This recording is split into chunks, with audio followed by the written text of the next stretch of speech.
Boa noite, caros alunos e ouvintes. No ar, mais um programa A República com Loriel Rocha. O tema do nosso programa de hoje será a parte 2 da aula Natureza, Meio Ambiente e Parques Nacionais no Brasil.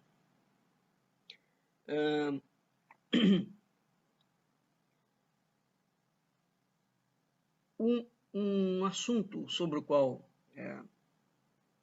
nós falamos na aula passada é que o conceito de parque nacional adotado no Brasil é um conceito do século XIX e ele foi copiado do modelo americano do parque de Yellowstone. Aliás, até anda passando uma série, não é? Com o mesmo nome na televisão. Entretanto, essa série não conta a história do parque, né? Enfim, então, aquilo que, teoricamente, a esquerda, a direita acusa a esquerda, falsamente, de promover pautas de meio ambiente, né? E de criar ONGs, não que a esquerda atual não faça isso, mas no início do processo e ao longo de todo o século XX,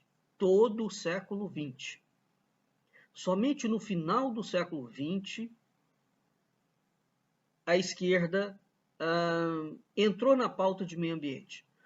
A temática do meio ambiente, repito, ao longo de todo o século XX foi uma pauta da direita e das grandes corporações transnacionais, incluso a criação dos parques.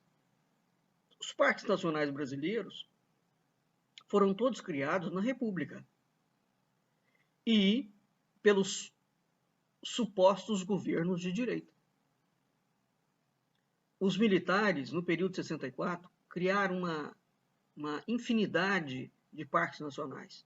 E hoje, essa súcia criminosa, apátrida, acusa a esquerda de ter feito isso. Bem, então, quando se fala em temas de meio ambiente, a primeira coisa que a gente tem que entender é do que nós estamos falando, não é? Eu já fiz programas e aulas, inúmeras aulas, falando sobre o mito do paraíso perdido. Já falei sobre a Ilha Brasil, né? Muito bem, hoje nós vamos voltar a essa temática, porque a geografia mítica do paraíso perdido é exatamente esta geografia mítica do paraíso perdido que está na base da definição das unidades de conservação, ou seja, os parques nacionais. Tá? Entre as maravilhas do Oriente e da Bíblia, do Alcorão, da Torá, figurava o chamado paraíso terrestre. O paraíso terrestre é um lugar divino por excelência. Ele é atemporal. Ele é dotado de uma pureza, de uma natureza pura, virginal, intocada, abundante, rica, cheia de ouro, de minérios, de pedras preciosas, de amenidades, onde viviam os deuses ou Adão e Eva. Quando Adão e Eva, no caso da tradição cristã, né? Quando Adão e Eva são expulsos do jardim do Éden por Deus, Deus selou o paraíso, as chamadas 4 portas de entrada do paraíso, e colocou guardas ali, que são os querubins. Né? 4 querubins guardam as portas de entrada do paraíso. Então, essa expulsão criou um êxodo. Esse êxodo marca o início de um tempo de oposição e de conflito, portanto, entre o homem e a natureza divina. né? Entretanto, existe a promessa futura de um regresso ao paraíso perdido. Aqui nós já temos, por exemplo, nessa história, alguns elementos muito importantes para entender a definição, o que subjaz a definição de parque nacional ou de unidade de conservação e o problema dela. Primeiro, que ela é uma definição religiosa, né? Esse conceito de natureza, que é uma natureza pura, ela não permite que o homem tenha nenhum contato com ela. Então você não pode, por exemplo, dominar essa natureza, né? Você não pode pegar uma planta e submetê-la a um critério científico, um experimento científico, por exemplo. Você não pode desviar o curso de um rio. Você não pode extrair minério. Enfim, você não pode fazer nenhuma atividade econômica. E pior, você sequer pode morar dentro de uma unidade de conservação. Tá? Ela tem que ficar isolada, como o paraíso, ela tem que ficar intocada, e o governo passa a assumir, digamos, os órgãos ambientais, eles passam a assumir aquele papel que era destinado a Deus, né? Eles são os guardiões das fronteiras.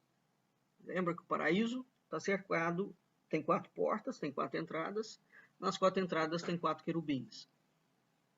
Então, uma vez que a unidade de conservação, ela no máximo pode ser visitada, no máximo, você não pode fazer nenhuma atividade dentro dela, 0 de atividade, né? E ainda tem uma coisa que chama a área de entorno do parque, que é a área de impacto.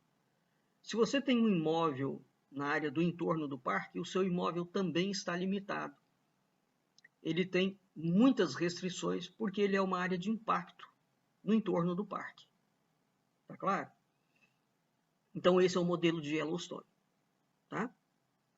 Ele é um modelo religioso em que você não pode fazer absolutamente nada. E por outro lado, o governo também não pode melhorar ali dentro. Ele não pode investir. Bem, nós vimos que a realidade americana, quando o Yellowstone foi criado, era exatamente porque os ingleses, ou o grande contingente de imigrantes que formou os Estados Unidos, literalmente tinham como política o assassinato de todos os índios, o extermínio de tudo aquilo que havia, né? Bem, a contar um modelo de construção. Todas as casas nos Estados Unidos são feitas a partir de madeira. Você precisa derrubar a floresta. No Brasil, nós não herdamos isso dos portugueses, né? Os portugueses têm um outro modelo construtivo. Tá claro? Então a gente, digamos, a gente derruba a floresta não para construir casa. No período em que o Brasil esteve sob fazia parte da coroa portuguesa. Bem, então o paraíso tornou-se, uma vez que Adão e Eva são expulsos, um lugar de nostalgia, resguardado do tempo, da destruição do tempo, né? da ação nefasta do ser humano. E existe essa promessa de que o homem vai voltar a habitar novamente o paraíso. Tá? Esse é um tema que guia, por exemplo, os descobrimentos marítimos, a identificação do paraíso terrestre, o retorno ao paraíso terrestre. Eu já fiz muitas aulas sobre isso, quer dizer, quais seriam as implicações políticas, econômicas, sociais, religiosas para o país que, lançado às navegações, aventasse a possibilidade de ter descoberto o paraíso. Então, há uma série de meandros que existem por trás de certas questões e a maioria da população não fica sabendo e fica repetindo simplesmente tolice sem fim, né? Bem, então esse retorno ao paraíso ele vai embalar toda a cultura ocidental até os dias atuais. Essa concepção teórica religiosa teórica e dogmática, né? É ela que vai sustentar, portanto, a concepção de parque, de reserva, de RPPN, de unidade de conservação e de tudo que você puder pensar. Tá claro? Então, o que é preciso destacar, além dos pontos que eu já coloquei? Essa expectância escatológica, o casal primordial é expulso do paraíso. Existe a promessa de Deus de que eles retornam de novo, depois de uma purgação muito grande, de um êxodo muito grande pelo mundo, eles têm a promessa de voltar de novo para aquele lugar puro, intocado, sem violência, não é? Perfeito. Existe essa promessa. Então você tem uma expectância escatológica. Você tem uma ideia de que um lugar preservado ele é o paraíso. Você criou uma relação sociedade e natureza conflituosa, né? Você tem uma oposição criada entre a sociedade e a cultura. Você tem um conceito de natureza e uma concepção de natureza como mercadoria, ou a natureza como um espaço natural divino a ser preservado da ação humana. Isso tudo são consequências, esses conceitos, desse mito. Tá? Então, se você é um gestor público, por exemplo, ou se você trabalha na área de meio ambiente, ou se você é um dono de uma consultora e quer construir um resort, por exemplo, né? Ou se você precisa de abrir uma rodovia, o governo precisa de abrir uma rodovia, e aquilo vai passar perto de um parque, vai passar dentro de um parque, né? Vai passar dentro de uma reserva, pronto, abre aquela infinidade de gritos, né? E de insultos e de discussão absolutamente enlouquecida, porque está se mexendo numa unidade de conservação. Certo? Então, aquilo que a direita fala é mentira, quando ela acusa a esquerda. Vamos entender o primeiro ponto. Mas ambos, direita e esquerda, no que diz respeito ao trato e à gestão pública das unidades de conservação, até o momento não apresentaram soluções factíveis. Existe um problema. Ele foi criado. E é muito sério. Né? Como resolver o problema? Então, quais são as ações concretas que nós temos que ter para resolver o problema? Bem, então, essa geografia mítica do paraíso, ela foi impressa na praxis da sociedade moderna, né? Onde o imaginário ajudou a construir uma relação simbólica do ambiente e da natureza, e surge daí inúmeros conflitos.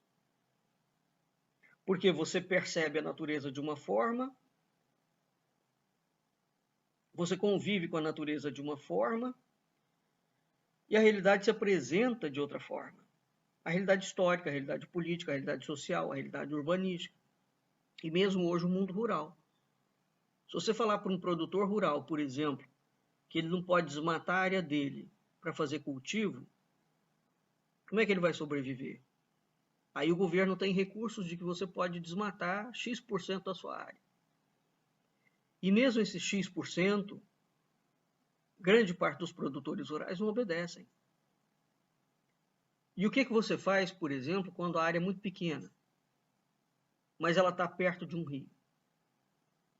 O governo, por outro lado, não tem uma assistência técnica eficiente. Embora o PIB do agronegócio brasileiro seja altamente volumoso, ele representa quase 24%. O agronegócio representa quase 24% do PIB do Brasil. Né? Então, a concepção de natureza ela impacta não somente o PIB do agronegócio. Tá? Ela impacta todo um modelo, porque as cidades vão expandindo e dentro dessas expansões nós temos hoje dentro da cidade, por exemplo, o Rio de Janeiro. O Rio de Janeiro tem várias unidades de conservação, tem APPs, né? tem uma série de territórios, digamos assim, que são protegidos. Por exemplo, você não pode construir em cima das montanhas no Rio. Já se você for a Belo Horizonte, em Belo Horizonte, a Prefeitura de Belo Horizonte permitiu a construção em cima das cadeias montanhosas. Belo Horizonte hoje é uma coisa horrorosa. E gravíssimo o que a Prefeitura de Belo Horizonte fez. Então, sobre um certo aspecto, a Prefeitura do Rio é correta. Tá? Porque é do alto das montanhas do Rio de Janeiro, por exemplo, que vem o grande abastecimento de água do Rio. Né? Você não tem nenhuma civilização sem água. Isso não existe. Então, a natureza tem um papel fundamental, mas é preciso discutir seriamente esse papel fundamental. Bem, então, de um modo geral, a realidade que embasa a criação das unidades de conservação partilha dessa representação simbólica do paraíso, aliada a essa visão simbiótica do homem com a natureza. Né? Então, ela oscila entre duas visões de conservação do mundo natural, herdeiras do modelo americano. E eu destaco a primeira, para ficar claro o que nós estamos falando, a primeira visão. Segundo uma concepção conservacionista, então o modelo americano ele tem duas linhas de frente quando se trata dessa relação do homem com unidade de conservação. Primeiro, a primeira é chamada de concepção conservacionista. Ela trata a natureza como mercadoria. Tá? Estimula o desenvolvimento a qualquer custo. Lembra da frase do Ricardo Salles, vamos passar a boiada? É isso aí. Entende? Vamos passar a boiada. Lembra dos problemas que a Monsanto traz? O cara quer vender, é a maior indústria, uma das maiores indústrias de insumos do mundo. Ele vende de semente, ele vende o pacote completo. Ele vende semente, ele vende substrato, ele vende insumos e ele vende o veneno para combater a praga. Né? Muito bem. Então, a Monsanto, ou o liberalismo econômico, o modelo de propriedade privada e de mercado, de comércio, né, que é um fim em si mesmo, ou seja, o modelo eminentemente materialista do mundo, que é fomentado pela direita, e é preciso que se diga isso, hein? Não é só a esquerda que é materialista, a direita também. E é a direita que fomentou o grande materialismo no mundo depois que ela derrubou, através da maçonaria, os reinados monárquicos, religiosos. Então, quando o Ricardo Salles, vamos passar a boiada, ou quando o Paulo Guedes fala exatamente a mesma coisa, ou o Bolsonaro ataca as reservas indígenas, é diante desse primeiro modelo americano, a concepção conservacionista. A natureza é uma mercadoria, você pode fazer o que quiser. E você não tem que prestar a menor atenção ao meio ambiente. Então, você pode poluir rio, você pode jogar o tanto de pesticida e de agrotóxico que você quiser para produzir monocultura. E hoje em dia se sabe que isso não pode. Quer dizer, os efeitos colaterais disso, a curto, a médio, a longo prazo, são absolutamente terríveis. Né? Bem, a segunda tem um enfoque preservacionista, que é problemático, porque você reverencia a natureza, preservando, protegendo ela da ação humana e do desenvolvimento industrial e urbano. Então tem que ter uma terceira linha. Está claro que não seja nem a conservacionista, porque o termo conservacionismo dá uma ideia equivocada, né? Porque ele pensa que você vai conservar. Não. E a concepção preservacionista. Ambas estão equivocadas. Uma fala que você não tem que preservar nada e pode destruir do jeito que você quiser, a hora que você quiser, como você quiser, sem se preocupar com o futuro, porque o que vale é você ganhar dinheiro. E o outro fala que não, que o homem sequer pode morar dentro de uma unidade de conservação. E esse modelo do século XIX, ele é louco. Já quando ele foi lançado, eu falei isso. No século XIX, a Europa fez críticas absolutamente contundentes ao Parque de Yellowstone. E os europeus estavam corretos. O modelo era completamente ensandecido. Né? Agora, o Brasil... Então, nós vimos que o Brasil copiou esse modelo e vem replicando esse modelo. Claro que os governos, diante da loucura que é o modelo, os governos vão tentando fazer passar adendos na lei, né, que está na Constituição, para ver se consegue criar mecanismos de contornar aquilo ali. Não tem como contornar esse problema. Essa cláusula na Constituição ela tem que ser alterada. Tá? Ela não pode ser considerada, digamos, uma cláusula pétrea. Ela não é. Eu só estou dizendo assim, não pode mexer. Tem que mexer. Tem que mexer. Então, o modelo de parques nacionais norte-americano, que foi exportado para os países de terceiro mundo, sofreu críticas muito grandes. Porque, entre outras coisas, ele criou essa dicotomia entre o ser humano e o parque. Isso tem um efeito devastador nos países. Tá? Muito bem. Nos anos 60, então nós estamos no final do século XIX, quando é criado Yellowstone, e no início do século XX é criado o Parque Nacional de Itatiaia, que é o primeiro parque brasileiro, copiando o modelo de Yellowstone. Itatiaia tem problemas gravíssimos, hein? O parque. Né? E depois fica assim, o parque fica em completo abandono, ele é invadido, né? E você começa todas aquelas brigas entre o IBAMA e os órgãos federais, estaduais e municipais responsáveis pela preservação do parque, que é a lei, e o traficante de animais, o traficante de madeira, né? O próprio ser humano comum que quer entrar dentro do parque e fazer o que quiser. Então você criou um problema sério ali dentro. Né? Bem, nos anos 60, nós temos o aparecimento de um novo ecologismo. Né? Então é preciso entender como é que surge a ecologia depois desse advento do liberalismo, como é que a natureza é tratada, como que a natureza é tratada ao longo de todo o século XX, e na década de 60 surge um conceito diferente, que é um ecologismo. Esse ecologismo, ele vem, é um movimento que vem se contrapor à antiga proteção da natureza.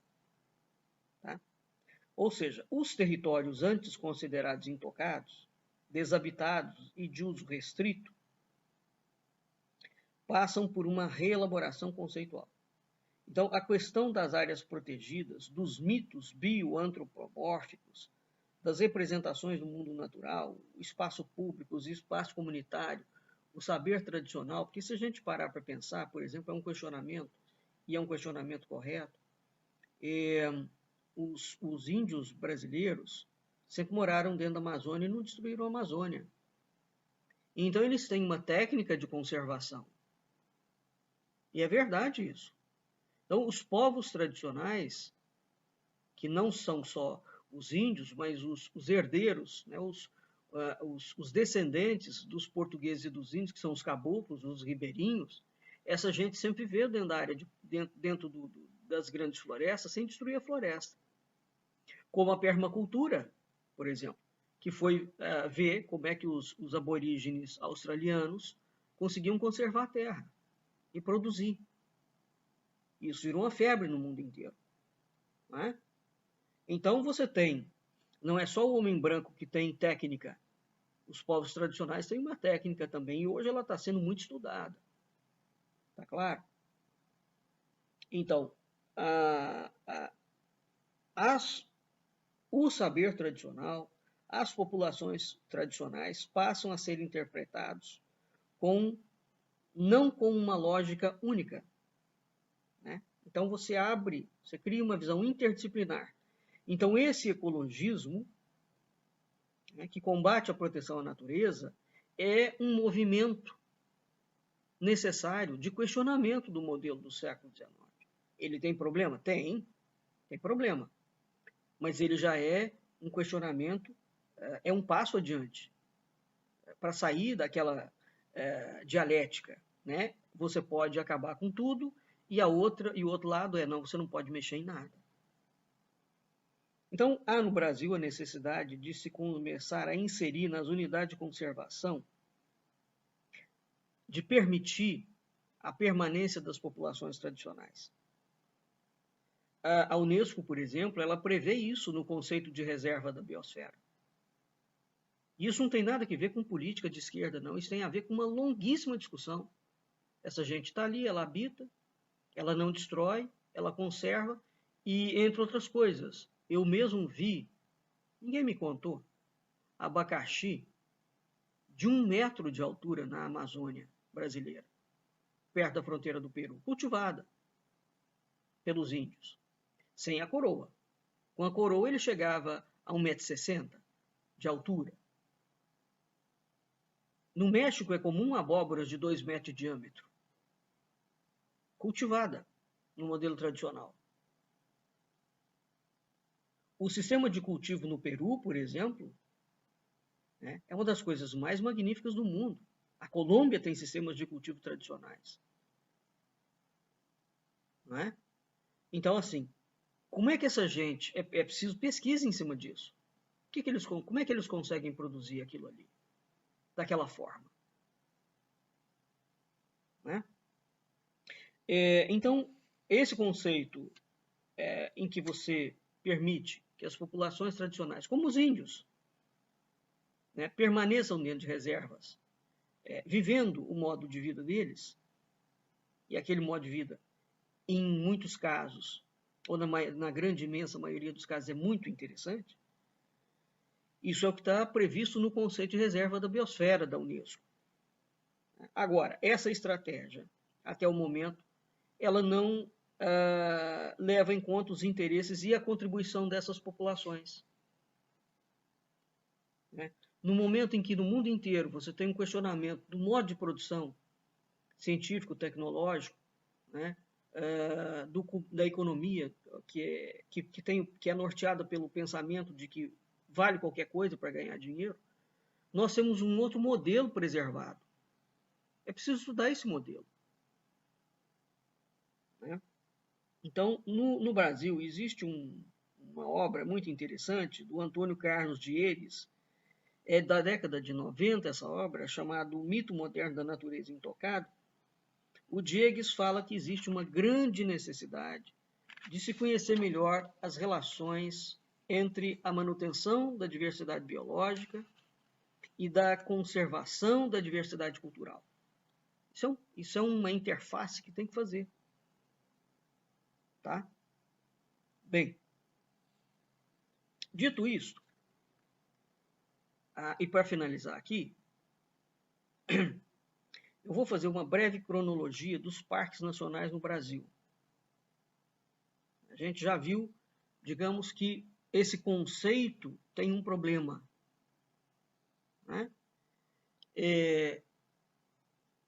E resultou da importação desse conceito americano para o Brasil e para os povos das Américas como um todo,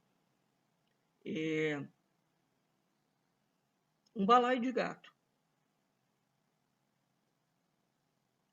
Então, a gente tem que rejeitar essa visão utilitarista da conservação e, igualmente, nós temos que rejeitar a visão estritamente preservacionista. Porque a conservação, ou seja, você pode utilizar economicamente aquela área. Essa conservação, ela só vai ser alcançada com uma integração real, com uma participação, com um diálogo, com corresponsabilidade mútua, em que você vai envolver atores distintos, tais como o Estado, as religiões, as empresas, as ONGs, as sociedades laicas, os saberes e as populações tradicionais. Todo mundo tem que entrar. Então, você tem um parque, ele não é para ficar intocado. Pode fazer alguma coisa com o parque, economicamente falando? Pode. Então, vamos colocar todo mundo na mesa para conversar. O que não dá é para atender interesse somente de corporação transnacional ou de discurso naturalista equivocado do século XIX. Não, ninguém pode mexer aqui dentro. Isso é do índio. Pois muito bem, como é que o índio vai viver?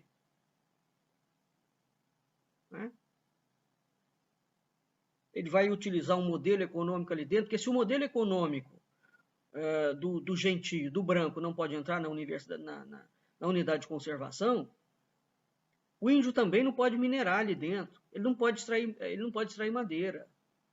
Né? Ele não pode construir aeroporto. Por que ele pode? Não pode. Se essa for a lógica que norteia. Então o discurso, a base do discurso é errada. Quando a base de uma coisa é errada, toda discussão que você levanta é errada. Esse é o ponto. Tá? Bem,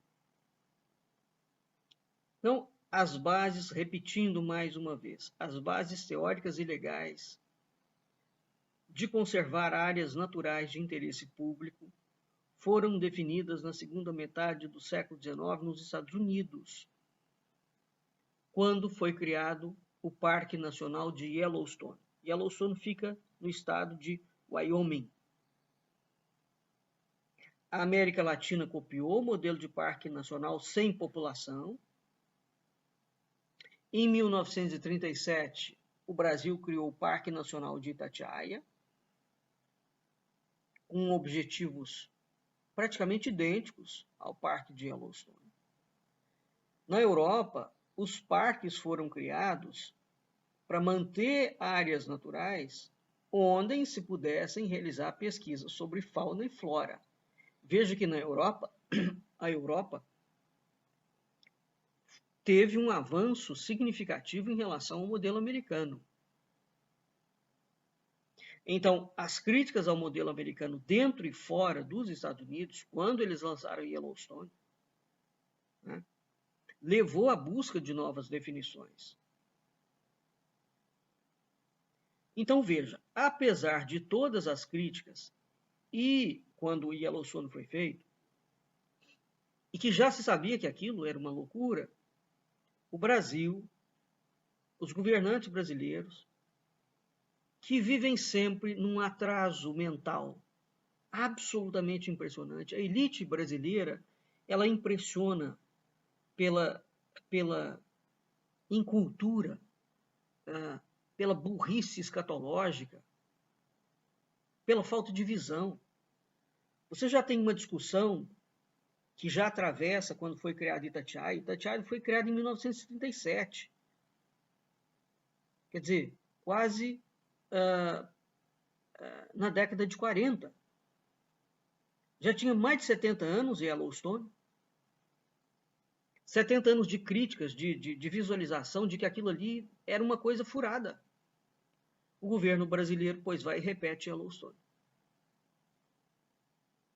Não é? Bem,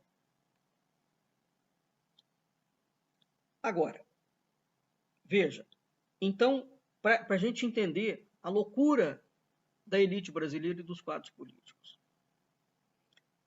O Parque Nacional de Itatiaia é criado em 1937. Só que, em 1933, aconteceu um congresso grande chamado Convenção para a Preservação da Fauna e da Flora em Londres.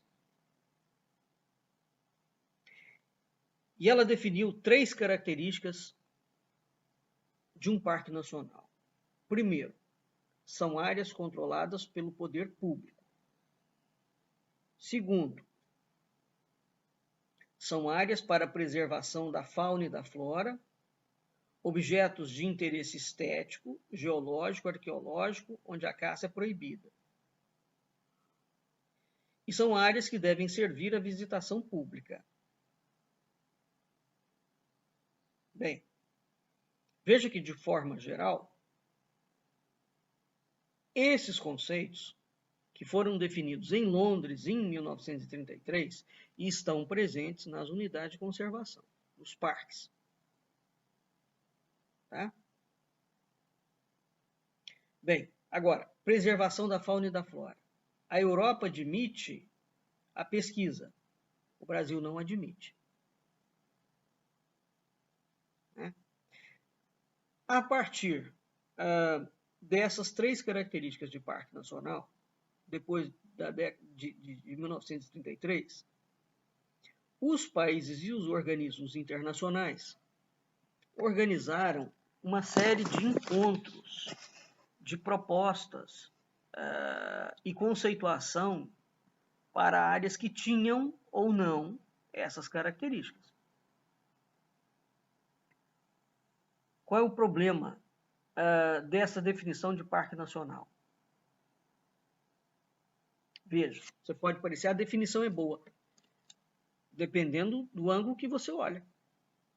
Porque, por exemplo, nessa definição, você subtrai as populações tradicionais e o seu modo de vida. Então, você vai decretar um parque. Aí tem uma população tradicional que mora ali há 500 anos, 1000 anos. E ela nunca destruiu aquele meio ambiente.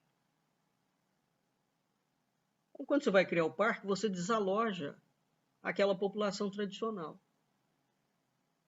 Joga ela na cidade e ela passa a viver na miséria. Por que você desaloja? Porque ninguém pode morar lá dentro. É Yellowstone. Então, quando a Inglaterra faz isso em 1933, ela reforça aquele aspecto de Yellowstone também. Nenhum humano pode morar ali dentro. E evidentemente que essa concepção é errada, viu? Repito, populações tradicionais que não são as brancas, que não estão ligadas ao contexto eurocêntrico, é por isso que elas foram tiradas. Né? São retiradas ali de dentro, sob a alegação de que elas destroem o meio ambiente. É mentira. Bem, então, essas posições de Londres em 1933, em grande medida não, elas alijavam as populações tradicionais do seu modo de vida. Né? É uma forma de aculturação.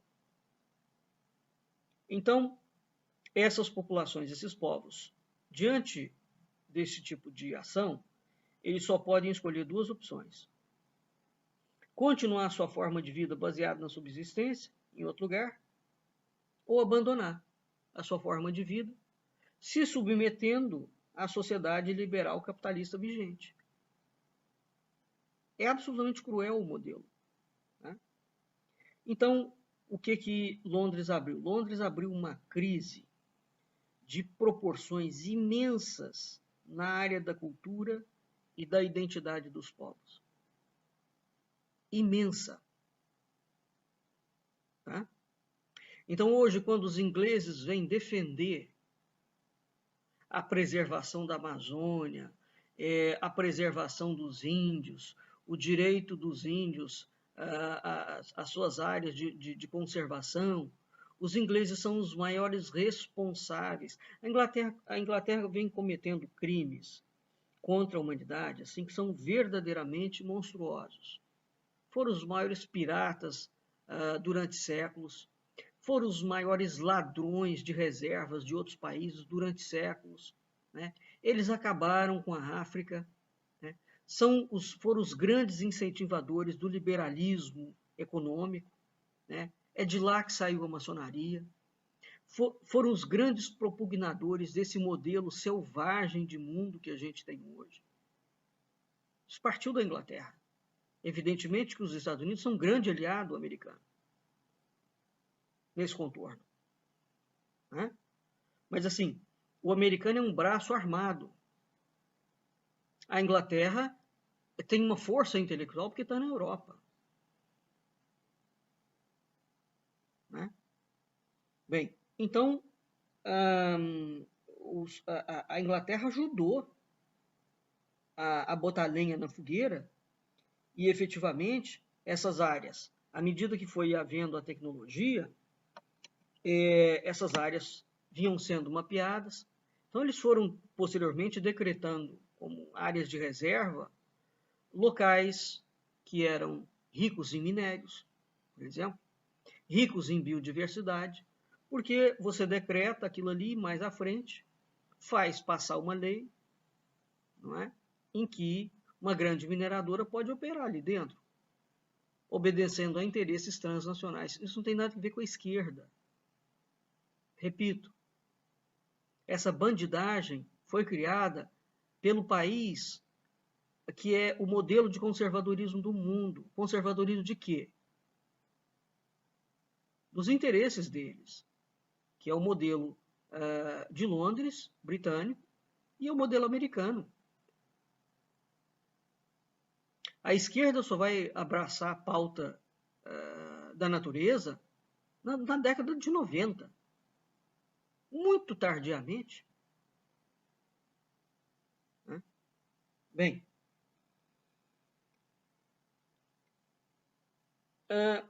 em 1990, nós temos uma mudança de rumos, né, que aconteceu exatamente na América Latina. Justiça seja feita, a América Latina tem dado grandes contributos. E é por isso que o modelo eurocêntrico e o modelo americano combatem a América Latina. Tem saído daqui propostas absolutamente formidáveis, tá certo? Então, em 1992, aconteceu o 4º Congresso Mundial de Parques em Caracas, intitulado Povos e Parques. Essas grandes discussões que estão combatendo o modelo de liberalismo econômico, que é o dinheiro vale sobre qualquer coisa, essas discussões elas vêm sendo feitas por países pequenos e considerados de terceiro, de quarto, de quinto mundo, considerados subdesenvolvidos pelo modelo eurocêntrico e americanófilo. Caracas foi um deles. Então, em Caracas, em 92, nós temos o 4º Congresso Mundial de Parques. Esse congresso de cunho ecocêntrico e naturalista reconhece a importância da residência dos povos tradicionais nas áreas protegidas. E eles estão corretos. Desse momento em diante, a América Latina tornou-se uma voz planetária importante, que tem sinalizado com alterações de posição nas políticas públicas relativa ao binômio parques e povos. Tá? E é graças a essa visão que a gente vai ter uma alteração de modelo. É graças a essa visão que hoje, por exemplo, o Peru está com problemas gravíssimos. A China tem mineradoras, várias mineradoras espalhadas pela China, pelo Peru, com zero de cuidado ambiental. Você fala, cuidado ambiental. Sim, tem que ter cuidado ambiental, sim. Você não pode poluir todos os rios, as pessoas bebem água. Né? Você não pode contaminar todo o solo, as pessoas plantam. Você não pode matar a população de doença, de fome, de sede, porque uma empresa tem que ganhar dinheiro. A empresa que altere e que invista em pesquisa. Tá claro? É preciso entender do que nós estamos falando. Então, um energúmeno, boçal, corrupto, como o Ricardo Salles e o Bolsonaro e todos esses generais mentecaptos que dirigiram o país por 4 anos, eles têm a mesma mentalidade britânica e americanófila. O dinheiro vale sob qualquer pretexto. Não, não vale não. Não vale não. Agora, por outro lado, a esquerda também não pode, na defesa de pautas que são sérias, criar discursos idiotas e sem fundamento, porque isso descredencia. É preciso ter uma discussão muito séria. Ou seja, tem que haver uma discussão pautada em desenvolvimento sustentável. Esse é o termo correto. Sustentabilidade. Né? Em que você concilia agenda econômica e agenda de preservação. E pesquisa de ponta. Porque você só tem desenvolvimento sustentável se você tiver um parque industrial e de pesquisa muito grande investido. Né?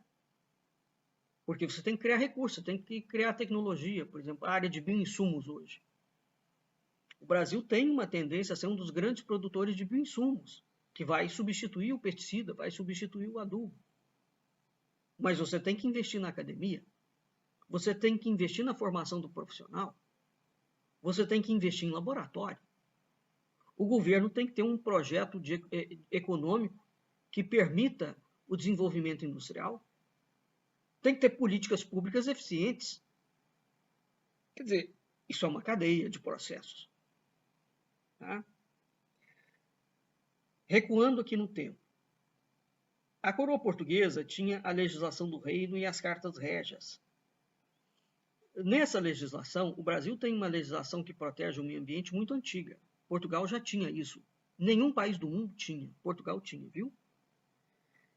Então, na legislação do reino e as cartas régias, elas adotaram para o povoamento do Brasil, elas impunham medidas de preservação da fauna e da flora e proibiam a devastação florestal. Tá? Ao contrário do que é ensinado. Foi uma legislação única no mundo. À guisa de exemplo, a Carta Régia de 13 de março de 1797 afirmava ser necessário tomar precaução para a conservação das matas no estado do Brasil e evitar que elas se arruinassem ou fossem destruídas. O próprio José Bonifácio não inventou isso não, ele herdou esse pensamento da coroa portuguesa, que tinha preocupação com a destruição das matas nativas, combatia o corte das florestas, porque o José Bonifácio tinha estudado o efeito do desmatamento sobre a fertilidade do solo em Portugal. Ele tinha sido orientado a isso lá. É por isso que o Bonifácio, em 1821, vai sugerir a criação de um setor administrativo responsável pela conservação das florestas.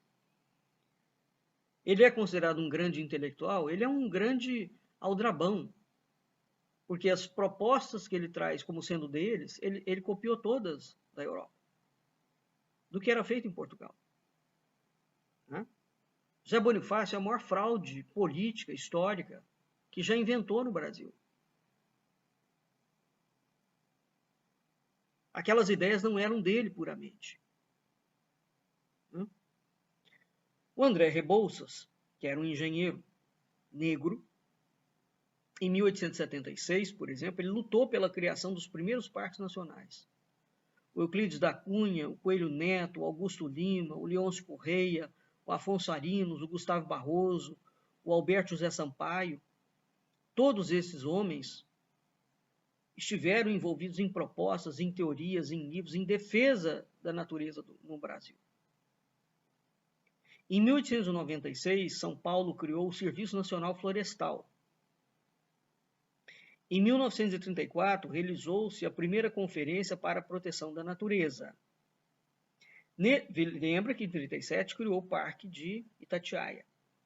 Em 1933 teve aquele encontro em Londres que definiu, que caracterizou em 3 itens o que era um parque. Né? Em 1934 nós temos a Conferência para a Proteção da Natureza. Em 1934 surge o primeiro Código de Caça e Pesca, o Código de Minas, o Código de Águas e o Código Florestal. Isso não tem nada a ver com a esquerda. A Constituição Federal de 1937 é o Getúlio que está no poder.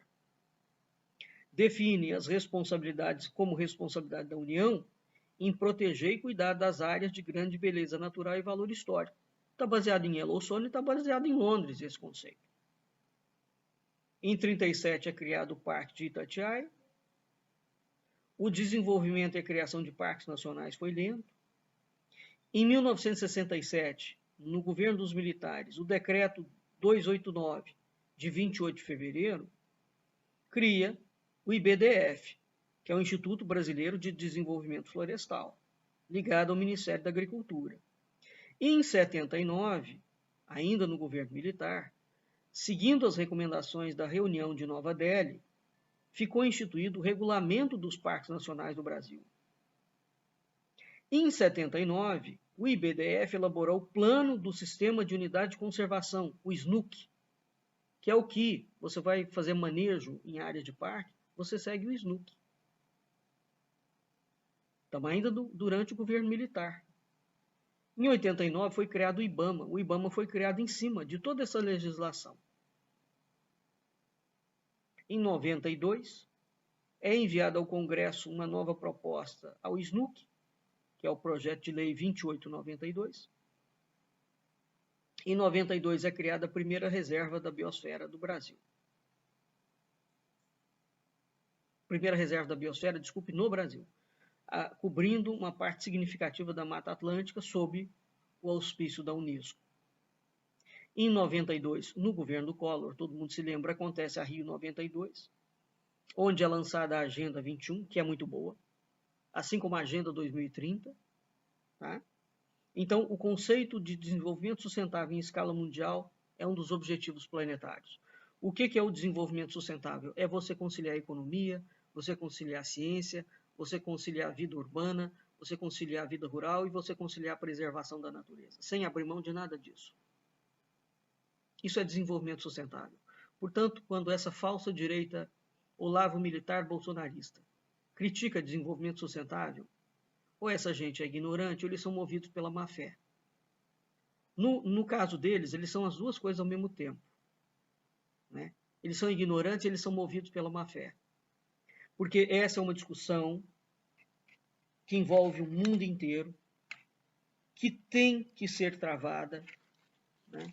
Cujas saídas e consensos têm que existir, tá claro? Para o bem de todos nós. Nós vivemos na Terra. Nós não vivemos fora da Terra. E a Terra é natureza pura.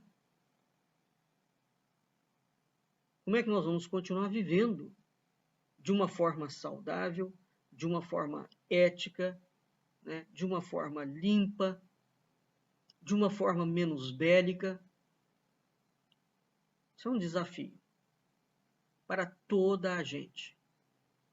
Sejam eles os orientais, seja o modelo eurocêntrico de mundo, seja o modelo das populações tradicionais. Todo mundo tem direito à vida e a viver bem. Então, veja bem, a ideia de natureza é uma ideia muito séria. Né? É preciso refletir seriamente sobre essa ideia e parar de brigar com a natureza. E assumir a nossa condição de um ser animal que vive dentro da natureza, mas também tem a capacidade inata de criar produtos que não são feitos pela natureza. São ações humanas. Esse óbvio ululante tem que entrar num processo de pacificação. E para isso é preciso de reunir as melhores mentes para pensar sobre teorias e conceitos que possam entrar dentro da formulação dos arcabouços legais dos países e que sejam factíveis e aplicáveis e benéficos. E que não visem como linha de ponta e como primeira linha só gerar dinheiro para quem já é rico. Esse é o conceito, grande parte do conceito que está errado. Tá claro? Então, nós vamos ficando por aqui e até o nosso próximo encontro.